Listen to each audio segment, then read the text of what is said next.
and welcome to another episode of On the Waterfront, sponsored by Waterfront Logistics. I'm your host, Weston LaBar, and with me today, Matt Schrap, Chief Executive Officer of the largest drayage association in North America, the Harbor Trucking Association. Matt, how you doing today? Good, Weston. Always good to see you. Having a great day so far. So, looking forward to our discussion. They used to say it's a Chamber of Commerce day. I like to say it's an HTA kind of day. So we got a lot on our plate. There's never a dull moment in the drayage Right. industry.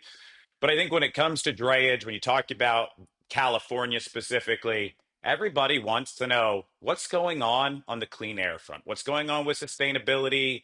Obviously, historically, the California Air Resources Board wants to do something, and there was little to no way to stop them. And here recently, very different developments, right? The Advanced Clean Fleets rule sort of withdrawn, the EPA waiver withdrawn. Walk us through what's going on with that, because as you know, Sure. so many fleets have invested in clean trucks. A lot of shippers have at least some level of interest in exploring zero emissions transportation. But the role of the regulators in California has played a huge role to this point in that transition. So what do we got to look forward to?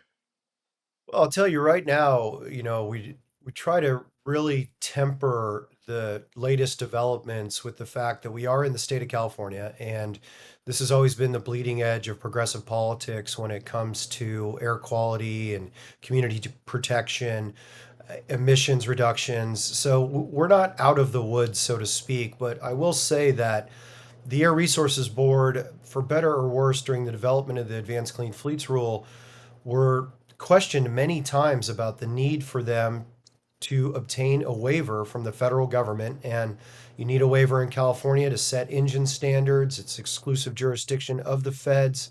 Under the Clean Air Act, California has the ability to apply for this waiver so they can set their own engine standards. And we saw the zero emissions rule essentially as being an engine standard. And the fact that for several years, the Air Resources Board staff and even board members were communicating back to us that there was not a need for a waiver. There was the Advanced Clean Trucks waiver, and that was going to be sufficient enough. So, flash to 90 days on November 15th, thereabouts in 2023, when all of a sudden, the ARB officially goes and applies for the waiver.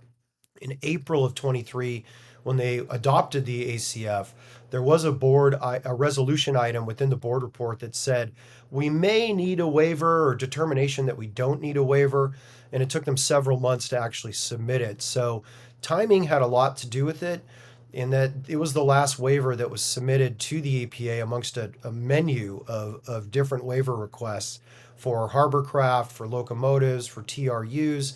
Then, of course, the most controversial and the largest, most expensive regulation the ARB has ever written, that being the Advanced Clean Fleets rule.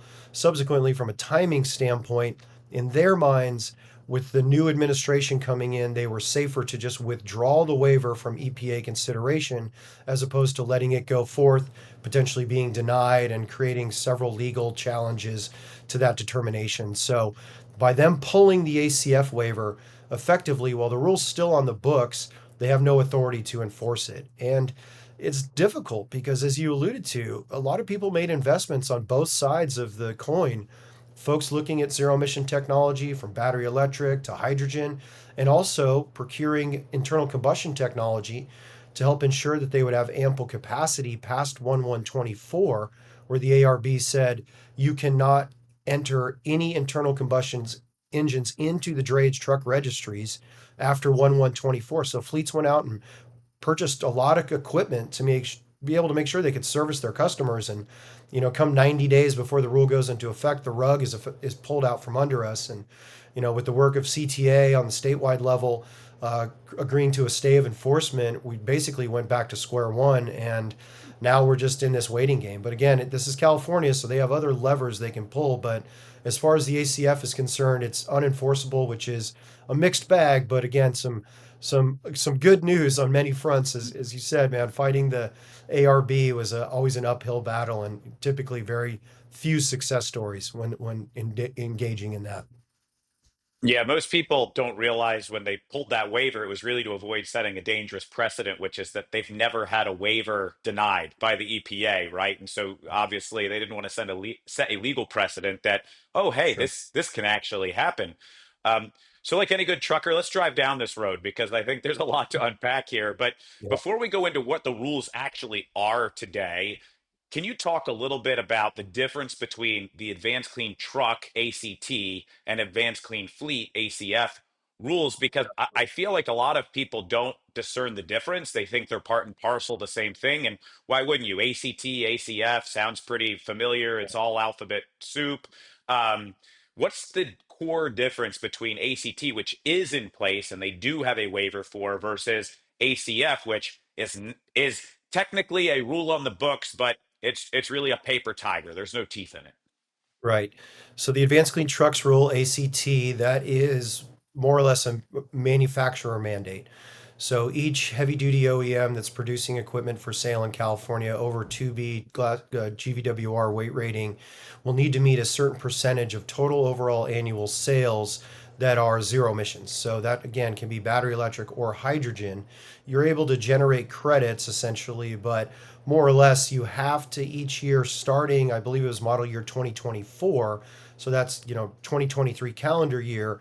Each OEM, depending upon the amount of internal combustion engines they're selling, a specific percentage would have to meet that zero emission standard.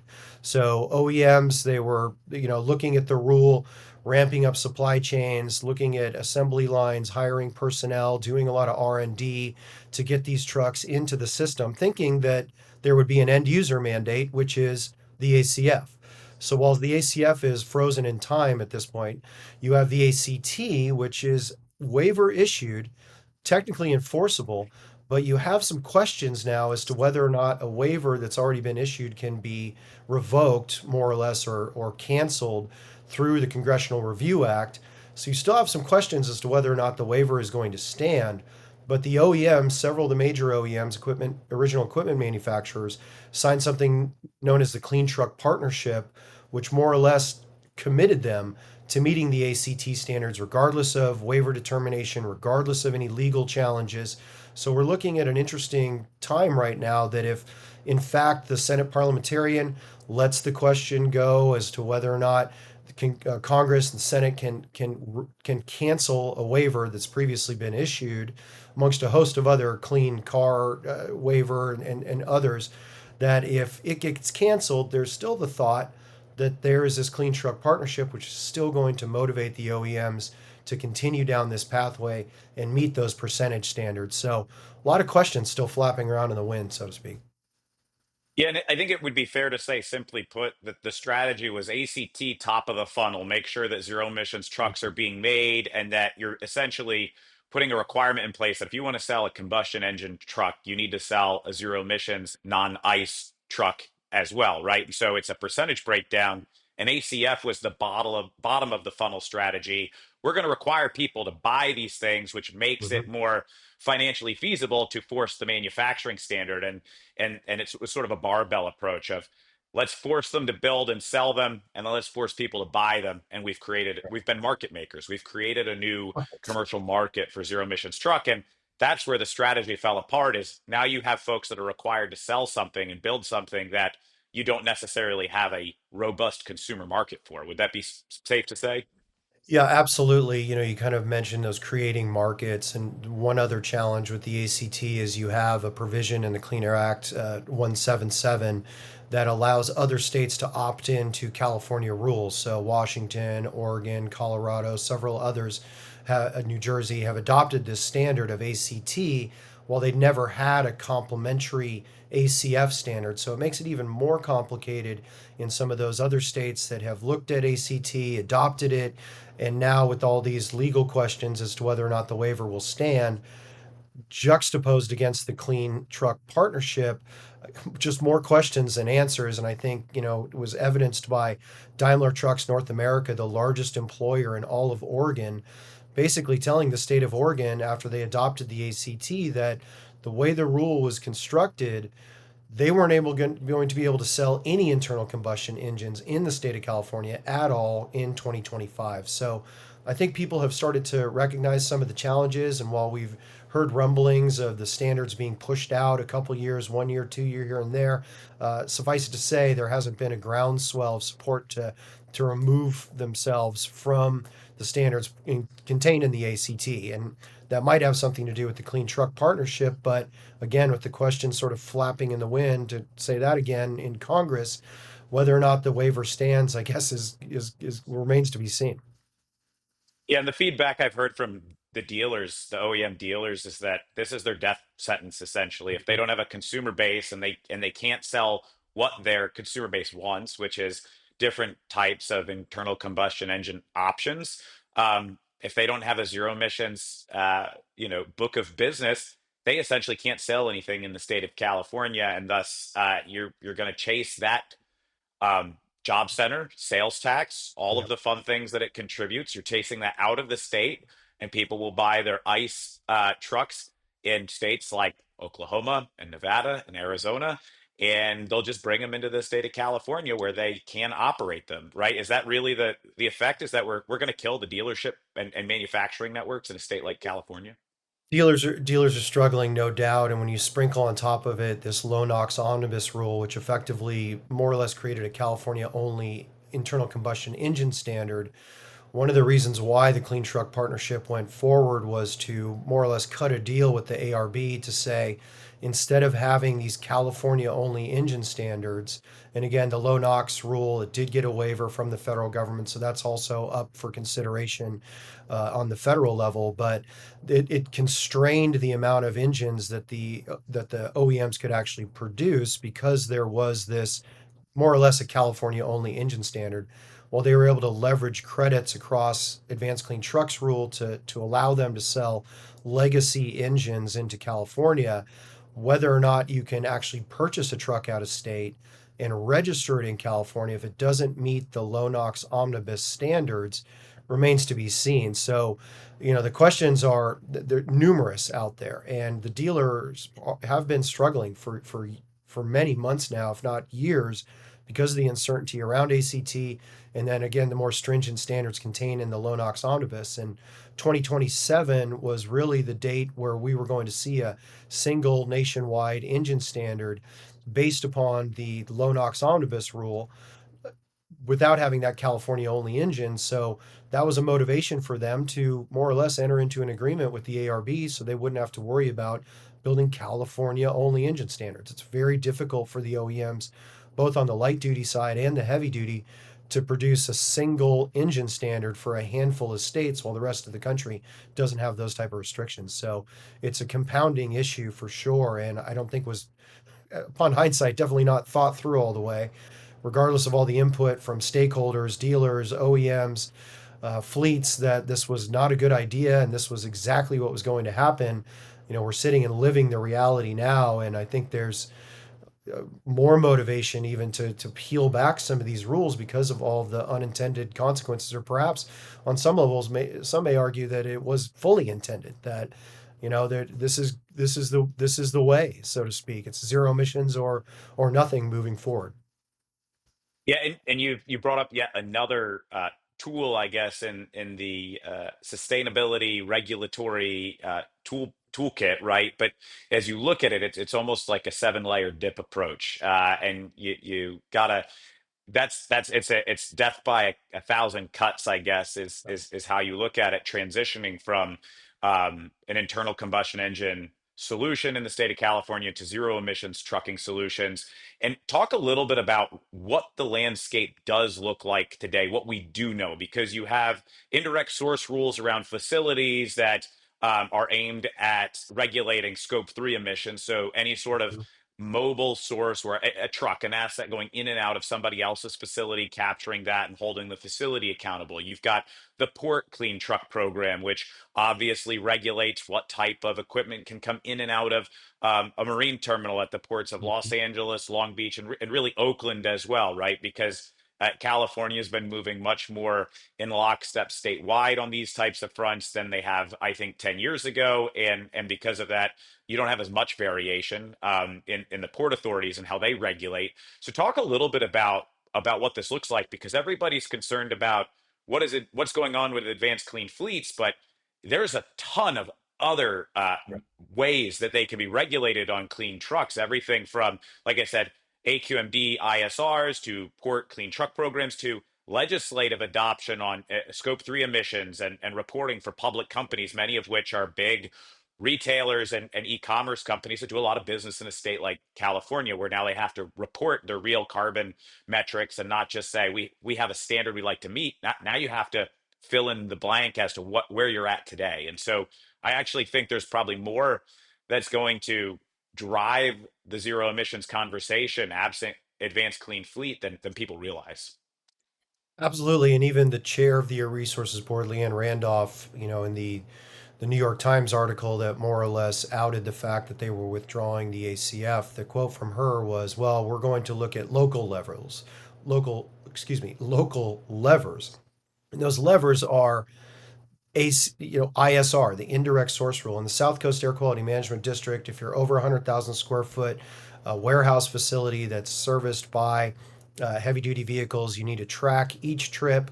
That's one trip in, one trip out. That's two trips, more or less. They call them watts, weighted annual truck trips. I always say if the government does anything well, it's acronyms. And these weighted Yeah. annual truck trips then are calculated where now a warehouse operator within that size category has to start pursuing something called WARES, which are warehouse actions and investments to reduce emissions. Again, another catchy acronym. And the wares more or less can be generated through putting in charging infrastructure, solar, thicker windows down the street at the senior center, at the school, or better air filtration systems.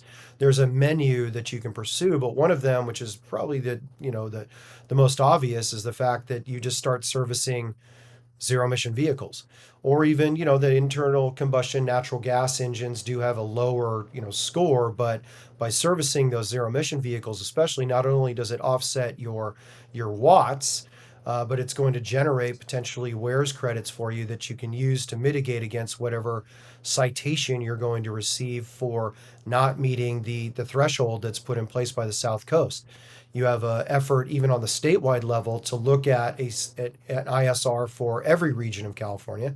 You have the Bay Area Air Quality Management District also looking at potentially another localized rule. So you have this indirect source rule concept that most definitely really looks at the facility operators as the police to go back to the trucking community and say, well, you can't bring that truck in here, or you need to start making a more concerted effort to service our facility with lower emissions or zero emission vehicles. So you have that. And again, you talked about the scope 3 reporting requirements, for any company that makes over $1 billion in revenue. While it's not a regulation, so to speak, where you have to do actual, regulatory turnover, it is a reporting requirement that usually leads towards a regulation at some point in time. So you have internal company sustainability goals. You have the indirect source rule, which actually is tracking the amount of emissions that are coming in and out of your facility, forcing you to pay mitigation fees against that emissions, so to speak. Then you have the statewide efforts. You mentioned the clean truck program here in LA Long Beach. That they use a clean truck fee, that if you're not pretty much zero emissions or got a lower NOx natural gas engine in prior to a certain date, then you have to pay $10 for every 20-foot container, $20 for every 40-foot container. So that money is being used to do grant programs for infrastructure or truck turnover, which is still in place. LA Long Beach has a standard for any first time VIN entrant that's a 2014 truck model year.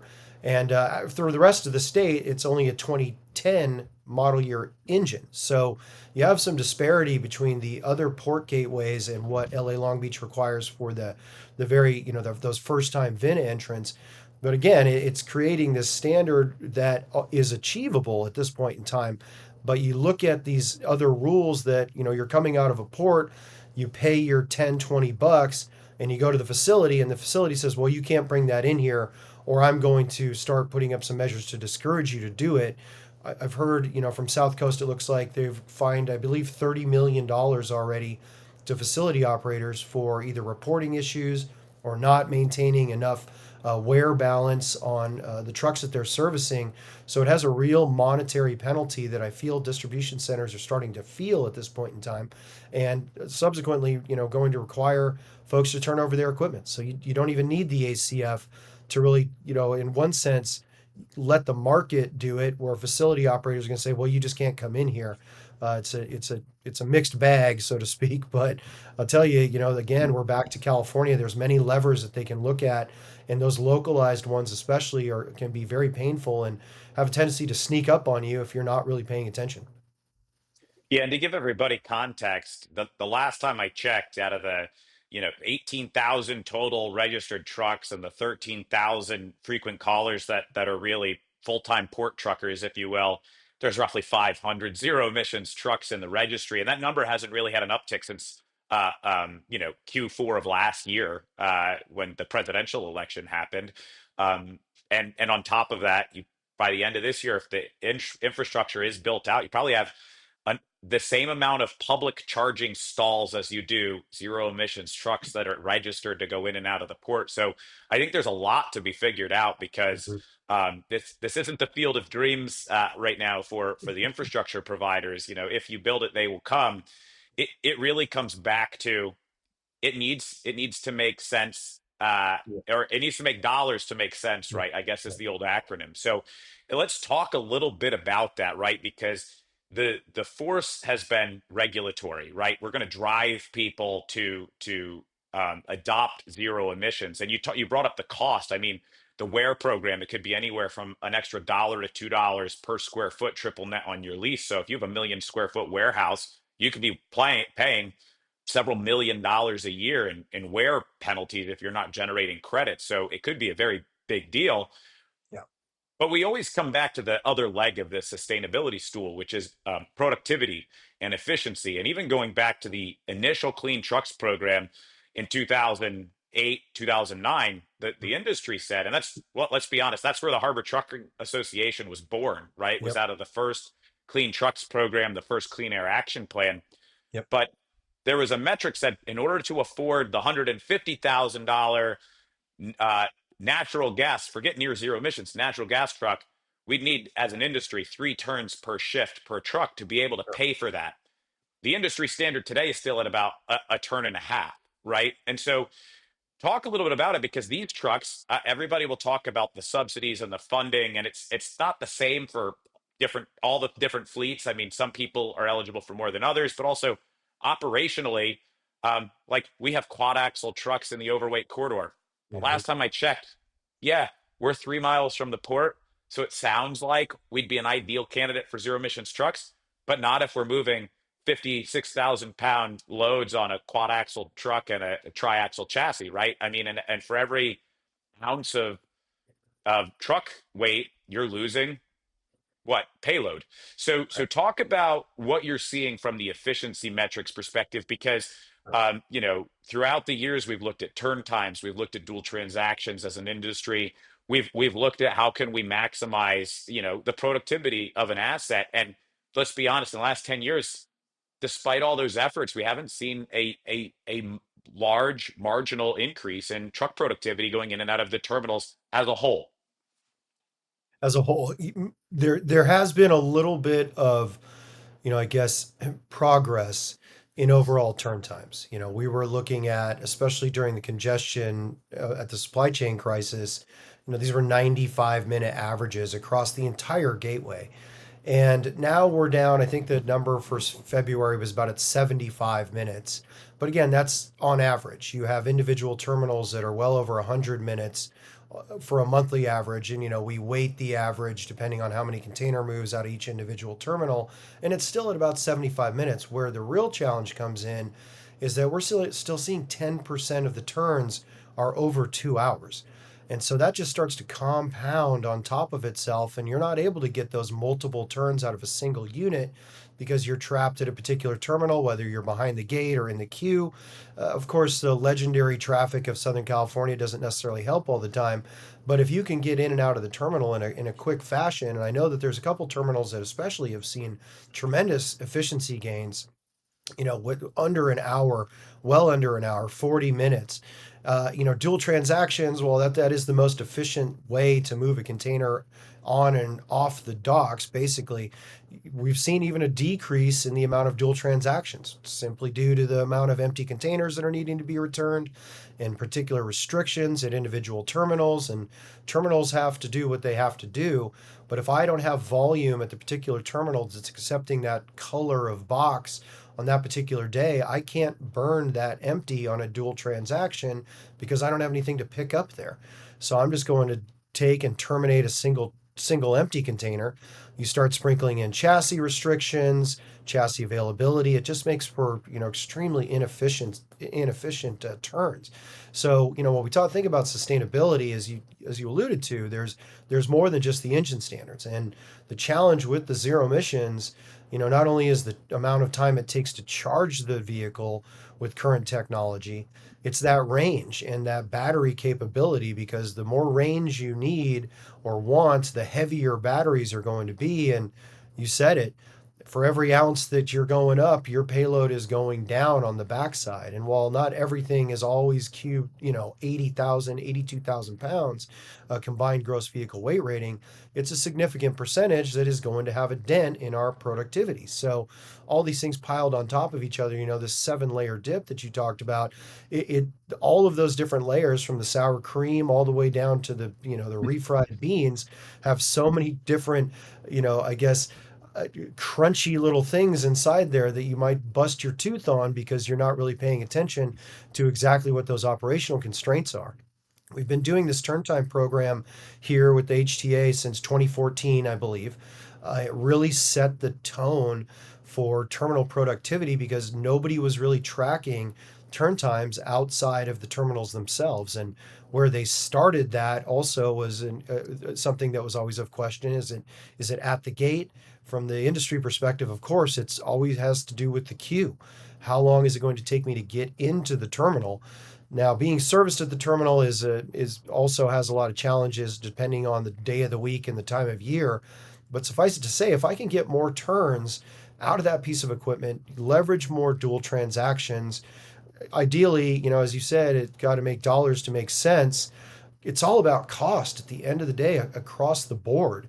And if I'm now forced into a situation where I'm getting a minimal amount of turns on a truck, while I'll get grant money for it, may reduce the unit cost, but my operational penalties from the charging time and from the reduced weight because of the increased batteries, higher insurance costs, more tire wear because of the additional torque and the heavier vehicles, that all these costs just start compounding on top of themselves. And again, while the unit, I've always said the truck is probably the easiest part.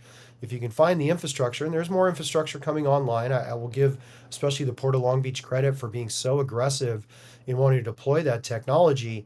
It comes back to this chicken or egg thing that, a lot of folks saw the ACF as a business opportunity, that they were going to, truckers were going to be forced into this technology and have to adopt it. And we're still not seeing robust adoption for many reasons, partially because of the efficiency. I can't get enough turns to justify it. And I will say, there's a reluctance by shippers to pay more for a vehicle that costs the operator more to operate. So everything just, builds on top of itself and creates more and more challenges for deployment. But technology's evolving, we're seeing some gains at the terminals. We're just hoping that we're going to keep in this positive direction. How volumes look, everything, on the one hand, volume hides a lot of sins, but when volume starts to go away, sure, turn times go down, but that means people are making less money because there's just less containers being moved. And you have a less competitive market, which means rates go down. So Right. it's a compounding effect both ways. And when you do have a large amount of volume, it's great because everybody's busy. But one of my favorite Matt Schrap quotes is, "Yeah, you send more trucks down to the terminal, you just have a longer line, right?" It's not like that's the solution to the problem, and that's why it comes back to the productivity, right? You need to do Correct. well to do good, and if you can Yep. get 3 turns per truck, going back to what the 2008 metrics were, right, by the Harbor Truckers for a Sustainable Future, and the Right. Clean Truck Coalition.